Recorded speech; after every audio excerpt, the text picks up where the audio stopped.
मैं भी एक क्लिप देख रहा था डीडी रिएक्ट के आलोक जी, क्योंकि उन्होंने मेरी एक दो वीडियोस को के ऊपर रिएक्शन दिया। Thank you very much. तो वो एक हमारे दानियाल शेख हैं, उनके पॉडकास्ट करते हैं, उनके पॉडकास्ट का रिएक्शन दे रहे थे जिसके ऊपर स्पार्को और इसरो को डिस्कस किया जा रहा था। पाकिस्तान में इस वक्त इसरो को देखा जा रहा है रश्क की नजर से, और आई होप कि एक पॉजिटिव जेलसी की नजर से भी देखा जा रहा है, क्योंकि मैं ये बात हमेशा से कहता चला आया हूं कि हमारी शक्लें एक जैसी हैं, हमारी जबान एक जैसी है, हमारा कल्चर एक जैसा है, तो क्या है उनके दो सर नहीं लगे हुए, तो कैसे हो सकता है कि वो हमसे बेहतर करें? तो कुछ थोड़ी सी ट्वीकिंग की जरूरत है। लेकिन आगे जाने से पहले इस वीडियो को ज्यादा से ज्यादा लाइक करें, शेयर करें, सब्सक्राइब करें। अगर इस चैनल को सपोर्ट करना चाहते हैं तो patreon.com/xmuslim पर जाकर पेट्रन भी बन सकते हैं, या नीचे सुपर थैंक्स के बटन को दबा सकते हैं।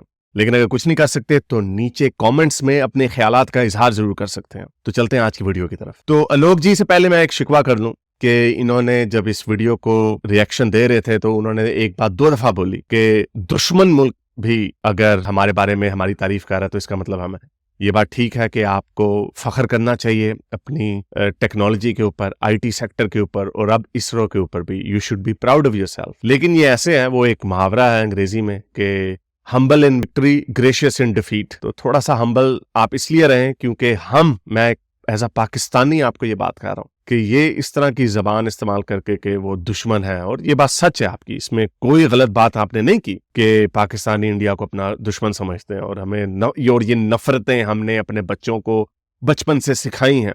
लेकिन उसका रिजल्ट आप देख लें क्या निकला। और ये मैं इस बात को मैं मानता हूं, अब से यानी कुछ सालों से जब मैं बड़ा होश संभाले तो मैं इस बात को समझता हूं कि हमने सारी जंगें शुरू की, हमें एक उल्टा चूरन बेचा गया कि इंडिया हमें खा जाएगा, एक एनिमी है, बहुत बड़ा ताकतवर दुश्मन है वो, उसने कभी पाकिस्तान को वजूद को ये सारी बातें हमें झूठी सिखाई गई, हमें झूठी हिस्ट्री पढ़ाई गई। ये इस बात का मुझे एहसास है, बड़े अरसे से एहसास है। लेकिन उसका नतीजा ये है कि मैंने अपनी आवाम को इस ब्रेन वॉशिंग से हमने निकालना, कोर्स करेक्शन कर दिया। तो हमें आप लोगों की भी थोड़ी सी हेल्प की जरूरत है, और हमें आपकी तरफ से धुतकार या नफरत या इस तरह की लैंग्वेज नहीं, हमें आपकी तरफ से अपनाइयत की जरूरत है। मैं मानता हूं, और ये मैं ऐसा पाकिस्तानी कह रहा हूं जिसको खुद मेरे अपने लोग मुझे बड़ा बुरा भला कहते हैं। तो ये माइनॉरिटी की आवाज है, लेकिन ये आवाज जरूर है। तो ये मेरा आपसे शिकवा है कि प्लीज इस तरह की चार्ज अप लैंग्वेज ना यूज करें।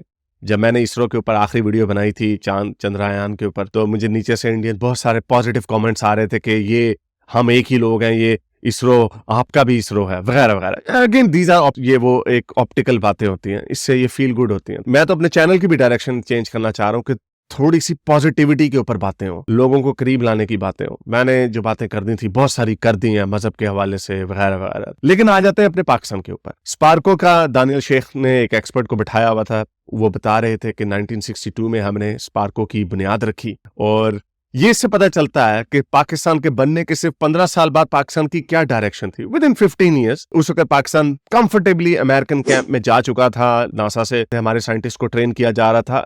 बड़ा विजन था, विजन ये था कि हम आगे, यानी इंडिया वाकई जो हमसे थोड़ा बड़ा था। कहीं पे पढ़ रहा था कि इंडियन स्पेस एजेंसी 11 मंथ बाद हुई थी। इसरो का नाम चेंज बना, वो ऑर्गेनाइजेशनल चेंज था, वो बाद में आगे जाके 68 69 में हुआ। हैविंग सेड दैट, पाकिस्तान का उस वक्त बड़ा विजन था कि हमने स्पेस पे जाना है, space the next frontier. 60s में क्योंकि लोग चांद पे जाने की तैयारियां कर रहे थे और ये फैशन था, तो बड़ा गोल था, बड़ा अचीवमेंट थी। ठीक है, हम अगर इतना बड़े नहीं, हम चांद पे नहीं जा सकते। बहुत सारे मुल्क हैं, यूरोपियन स्पेस एजेंसी मिलके वो काम करते हैं, ऑस्ट्रेलिया की कोई स्पेस एजेंसी छोटी सी है, बाकी you don't have to compete with the top. आपको अपनी चादर देख के पैर फैलाना चाहिए, लेकिन विजन बड़ा होना चाहिए। हमारा वो विजन था, लेकिन आहिस्ता आहिस्ता 65 की वॉर होती है।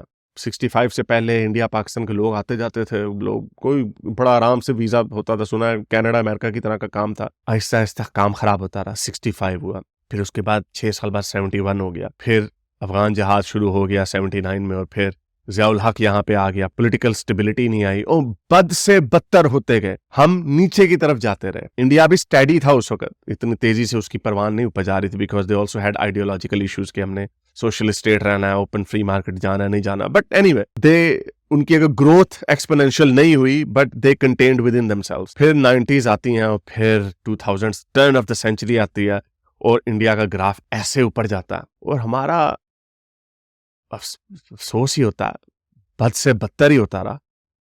ये कहाँ से हम स्पेस के ख्वाब देख रहे थे और कहाँ से हम फिर दहशतगर्दी में गए, तालिबानों के अंदर घुसे, उधर कश्मीर में जहाद भेजा, एक्सपोर्ट किया। ये थी हमारी कॉन्ट्रीब्यूशंस। अवाम से आज पूछ लें, अवाम को मजहब का चूरन बेचा जाता। इंडिया में एस्ट्रोफिजिक्स फिजिसिस्ट पैदा हो रहे हैं, डॉक्टर्स और इंजीनियर्स पैदा हो रहे हैं। इवन के पाकिस्तान में भी 60s और 70s में डॉक्टर्स और इंजीनियर्स एक्सपोर्ट हम करते थे, अभी भी शायद करते हैं, लेकिन क्योंकि रेशियो प्रोपोर्शन खराब होता जा रहा है, क्योंकि 2 करोड़ बच्चे तो हमारे स्कूलों से बाहर है। और दूसरी तरफ क्या, अभी पिछले साल की खबर थी कि हमने 10 लाख हाफिज़े कुरान पैदा किए हैं। अब इन हाफिज़े कुरान इन्होंने क्या रॉकेट बनाने हैं, क्या इन्होंने दिल गुर्दों के ऑपरेशन करने हैं, क्या इन्होंने गाड़ियां नई इलेक्ट्रॉनिक कार्स बनानी, क्या करना है इन्होंने? ये वर्च्यू बना के बेचा जाता। मैं आपको भी बता दूं, हम बड़ी बात करते हैं जी इंडिया में रेडिकल हिंदुइज्म फैल रहा है वगैरह। I think this is all BS. यानी इतनी छोटी उसकी प्रोपोर्शन है कि दिस इज न्यूसेंस। के उधर तो नहीं इसको सेलिब्रेट, उधर तो अगर ये प्रमोट करना शुरू हो जाए कि हमने रामायण महाभारत के बच्चों को रट्टे लगवाने स्कूल से हटा के, नहीं, साइंस और एजुकेशन इतनी इंपॉर्टेंट नहीं है जितनी ये महाभारत या रामायण के रट्टे मरवाना है उनको बच्चों को। हमने ये तोते पैदा किए हैं और हर साल ये वर्ल्ड रिकॉर्ड आया था, मुझे याद नहीं, शायद गिनीज बुक को वर्ल्ड रिकॉर्ड में खबर बनी थी कि 10 लाख हाफिज़े कुरान हमने एक साल में पैदा किए। इमेजिन करें अगर 1 लाख हमने बायोलॉजिस्ट और फिजिसिस्ट पैदा कर दिए होते तो कितना बड़ा फर्क पड़ना था। परवेज हुदबॉय कहते हैं कि यहाँ पर फिजिक्स की पीएचडी इस बात पे दी जाती है कि कुरान के अंदर साइंस है, इसके ऊपर पीएचडी मिलती है। तो जाहिर बात है इसका फिर यही नतीजा निकलना था कि जो निकल रहा। मैं फिर ये इसको पिट नहीं कर रहा कि पाकिस्तान की स्पार्को किधर है, इंडिया की इसो किधर। Of course they are far bigger, उनका बजट बड़ा है, उनकी हर जगह पे, और जितने भी कंट्रीज जब ऊपर जाते हैं तो उनका स्पेस एजेंसी भी ऊपर जाती है, सोवियत यूनियन भी, अमेरिका भी, और आप चाहे चाइना का भी। और अब obviously India is going to be the second largest economy in the world. तो जाहिर बात है उनका फिर स्पेस का बजट भी नासा से बड़ा होगा अगर उनकी इकोनॉमी अमेरिका से बड़ी होगी। तो मुझे तो अब तो मैं, हालांकि जितने लोग मुझे जानते हैं, लोगों ने हमेशा मुझे ऑप्टिमिस्टिक किस्म का बंदा ही समझा, लेकिन बड़ा मुझे तो एक तरीके की मायूसी होती है। ये जेलसी उस तरह की नहीं है कि देखो यार वो हम क्यों पीछे रह गए। ये ऐसा नहीं है कि अगर आप इंडिया पाकिस्तान का क्रिकेट का मैच हुआ है तो आप थोड़ा सा गमगीन होते हैं, फिर कहते हैं नहीं हम बेहतर हो जाएंगे, क्योंकि उसमें भी चलें, उसमें तो बेहतरी का चांस है ना। इधर तो बेहतरी का चांस नजर ही नहीं आ रहा दूर दूर तक। कहीं पे हमारी डायरेक्शन ही सही नहीं हो रही है, कहीं ना कहीं तो खराबी है कि हर तरफ हम तनज़ुली का शिकार है। अभी मोदी जी का मैं पढ़ रहा था, उन्होंने इनॉग्रेशन की, उन्होंने एक स्पीच दी मोदी जी ने। अभी मैं मोदी जी की स्पीच पढ़ रहा था कि वो बता रहे थे कि सेमीकंडक्टर की फैक्ट्रीज के लिए इंडिया सबसे सूटेबल जगह है, और एड्रेस कर रहे थे कि किस तरह इंडिया की मिडिल क्लास एक्सपैंड कर रही है, इंडिया में इलेक्ट्रॉनिक्स की खपत बढ़ रही है, यानी यूसेज कंजम्पशन बढ़ रही है। नॉट ओनली कि आपके एक सेफ प्रोडक्शन लाइन मिलती है यहाँ पे, बिकॉज चाइना के प्रॉब्लम्स हैं जो कोरोना की वजह से जो हुआ, और चाइना के अपने पॉलिटिकल इश्यूज हैं वेस्ट के साथ, वो एक डेमोक्रेसी नहीं है। तो मोदी जी ने डेमोक्रेसी को बोस्टफुली बताया कि इंडिया दुनिया की सबसे बड़ी डेमोक्रेसी है, रूल ऑफ लॉ है, कोई बदमाशी नहीं होगी वगैरह वगैरह। So therefore India is most favourable place for semiconductor की प्रोडक्शन के लिए, not only for production line, लेकिन उसकी कंजम्पशन, लोकल कंजम्पशन आप कितनी ज्यादा होगी। दुनिया कितनी बड़ी मार्केट है, ग्रोइंग मिडिल क्लास है जिनके पास पैसा है। आई मीन इंडिया का, मैं 90s में एक कैंपेन चली थी टूरिज्म की, अमेजिंग इंडिया। उस वक्त हम, मैं जो ऑब्वियसली पाकिस्तानी, तो हम पिट करते थे, कंपेयर करते थे अपने आप को उनसे, नहीं आप नहीं ये वो। और ज्यादा से ज्यादा हमें क्या मिलता था, एस्थेटिकली क्या मिल जाता था, उनके पास इतने मिसाइल हैं, हमारे पास भी इतने मिसाइल हैं, और हमारी टीम के पास ये है, उनकी टीम के पास ये है। लेकिन जो बीनीथ द सरफेस जो काम होने लगा था साइंस एंड टेक्नोलॉजी में, स्पेस में, इकोनॉमी में, फ्री मार्केट में, एग्रीकल्चर की R&D में, वो जो काम उस वक्त की बुनियादें रखी जा रही थी या काम शुरू होने लगा था, उसका रिजल्ट आज हमें नजर आ रहा है। और फिर मैं ये कहूंगा, हम 90s में यहाँ पे हम पॉलिटिकल म्यूजिकल चेयर्स खेलते रहे, कौन वजीर आजम बनेगा, कौन इसका फैसला कौन करता था, तो जाहिर बात है यही रिजल्ट निकलना था। फिर उसके बाद मुशर्रफ आ जाता है, फिर डेमोक्रेसी पीछे चली जाती है। ये जो अगर पाकिस्तानियों को, मैं फिर ये कहूँ कि इसमें हमें सबक सीखना चाहिए, जेलस नहीं होना चाहिए। हमें सबक ये सीखना चाहिए कि मुल्कों की तकदीर बदलने में 2-3 दहाइयां लग जाती हैं, 10, 20, 30 साल लग जाते हैं। इंडिया ने जो काम ओपन मार्केट शुरू की 90s में, फिर 2000s में हमें नजर आना शुरू हुआ, 2010s में, और अब 20s में आपको सही तरीके से नजर आ रहा है कि वो किस तरह ऊपर की तरफ जा रहे हैं। पूरी दुनिया उनकी रिस्पेक्ट करती है। बाइडेन मोदी जी से मिलते हैं, जी थैंक यू, आपने हमारी इतनी जॉब्स बोइंग में बचा ली, इतना बड़ा ऑर्डर आपने दे दिया, हम क्या दे सकते हैं। तो जाहिर बात है उन्होंने हमारी खे सुननी है, उन्होंने कख हमें लिफ्ट करानी है। तो हमें अपनी डायरेक्शन अभी अगर हम ठीक करेंगे तो 2040 में हमें उसके रिजल्ट्स नजर आना शुरू होंगे। लेकिन मुझे अभी तक अपनी डायरेक्शन सही होते नजर नहीं आ रही। अभी तक हमारी पॉलिटिकल मनूवरिंग हो रही है, डेमोक्रेसी को पनपने नहीं दिया जा रहा। जब तक आप अपनी फाउंडेशंस ठीक नहीं करेंगे, एक तो हमारी पहली फाउंडेशंस गलत है, तब तक क्या होगा।